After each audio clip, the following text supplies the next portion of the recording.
जस जस सुरसा बदन बढ़ावा का सुदूर कपि रूप देखा। सर्प माता को भेज दिया सुरसा को, और हनुमंत लाल जी ने उनको संतुष्ट किया। आखिर में वो प्रसन्न हो गई। तो देवता परीक्षा भी लेते हैं, देवता सहायता भी करते हैं। देखो, आप लोगों से एक निवेदन है कि कथा बड़ी संक्षिप्त समय में होती है। कथा के बीच में ये छेड़छाड़ ना हो। कथा से आप लोग कथा से पहले जो करना है वैसे जैसा करना करके रख दीजिए।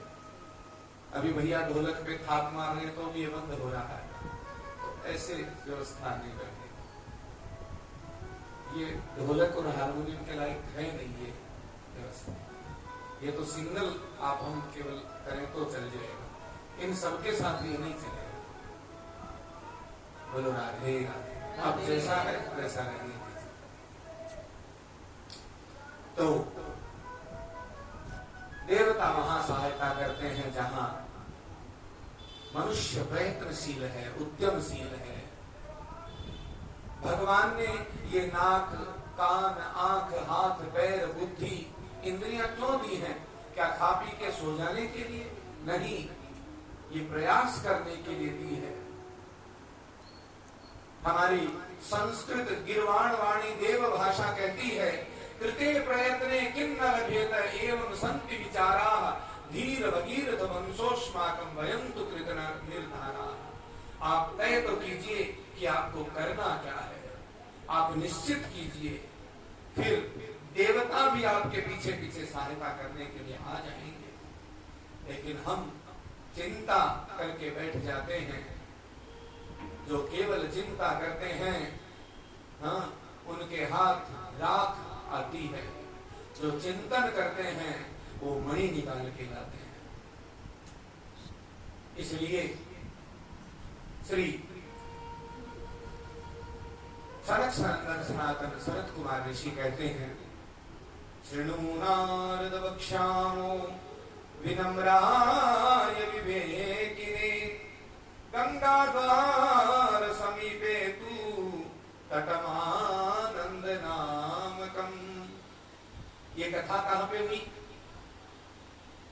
जबकि अभी नारद जी और सनक सनंदन सनातन सनत कुमार ऋषि सभी बद्रीनाथ में हैं, और ज्ञान भक्ति वैराग्य कहां से आ रहे हैं? वृंदावन से। और कथा का संगम है तटम आनंद नामकम, हरिद्वार का आनंद तट। बोलिए आनंद कंद भगवान की, हरिद्वार तीर्थ धाम की। हरिद्वार में, हरिद्वार क्या है? वो भगवान श्री हरि का जाने का, पाने का, पहुंचने का द्वार, जहां से जो ऊपर योगी लोग बैठे हैं वो भी नीचे आ जाते हैं उस सत्संग को करने सुनने के लिए। और जो संसारी लोग हैं जो हरिद्वार से इधर हैं वो भी वहां तक जा सकते हैं। इसलिए वो आनंद देने वाला वो तट, जहां पर हम संसारी लोग भी जा सकते हैं और गुफाओं में, कंदराओं में छिपे हुए तपस्वी भी उस कथा के लिए हरिद्वार तक आ सकते हैं। इसलिए हरिद्वार का क्षेत्र चयन हुआ। और प्रश्न है कि मुक्ति के लिए क्या करें? किस किस की मुक्ति हो सकती है और भक्ति किसको मिलती है? जब भागवत कथा पूर्ण होती है और भक्ति वहां प्रकट होती है, ज्ञान वैराग्य नृत्य करने लगते हैं, तो कहा भक्ति को स्थान कहां देना चाहिए? भक्ति कहां विराजे और भगवान को कौन सा आसन दें? तो भगवान कहते हैं जहां ये भक्ति विराजेगी वहीं मैं भी विराजमान रहूंगा। जिस हृदय में भक्ति आती है वहीं भगवान पधारते हैं।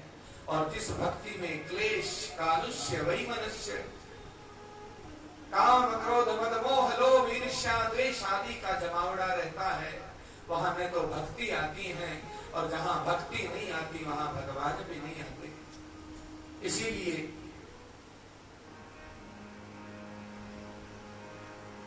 इसीलिए संत मांगते हैं। आजकल पता नहीं प्रार्थना में गाते हैं कि नहीं, हम बचपन में सुनते थे विद्यालय में और स्तुति गाते थे, भक्ति चाहिए। प्रभु से यदि भक्ति मांग ली तो सब मिल जाएगा।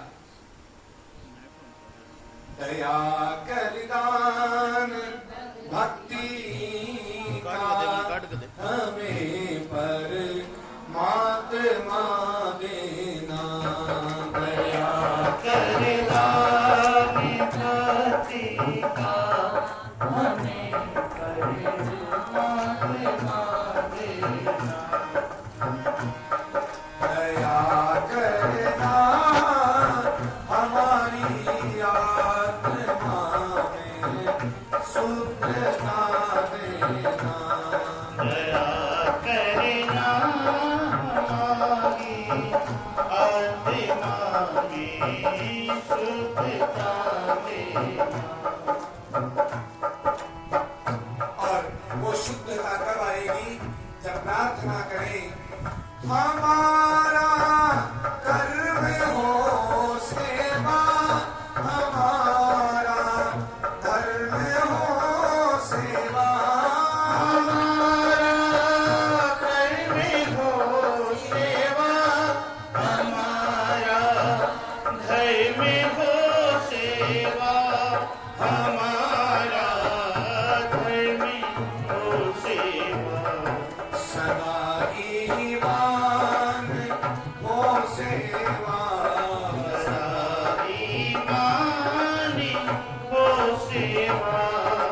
सेवक चरण बना देना। दया कर दान भक्ति का हमें परमात्मा देना। वतन के वास्ते जीना, वतन के वास्ते मरना, वतन के वास्ते जीना, वतन के वास्ते मरना, वतन के वास्ते मरना। वतन पर जहाँ फिदा करना, वतन पर जहाँ फिदा करना। प्रभु हमको सिखा देना। दया कर दान भक्ति का हमें परमात्मा देना। और भगवान से मांगे तो क्या मांगे? तो भक्त कहता है हमारे ध्यान में आओ प्रभु, आँखों में बस जाओ। हमारे ध्यान में आओ प्रभु, आँखों में बस जाओ। प्रभु आँखों में बस जाओ।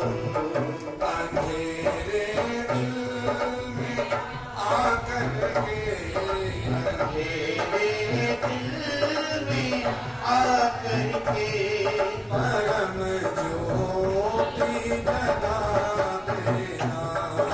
अंधेरे दिल में आकर के, अंधेरे दिल में आकर के परम ज्योति जगा देना। हाँ दया करना हमारी आत्मा में शुद्धता देना। दया करना हमारी आत्मा में शुद्धता देना। आत्मा में शुद्धता देना।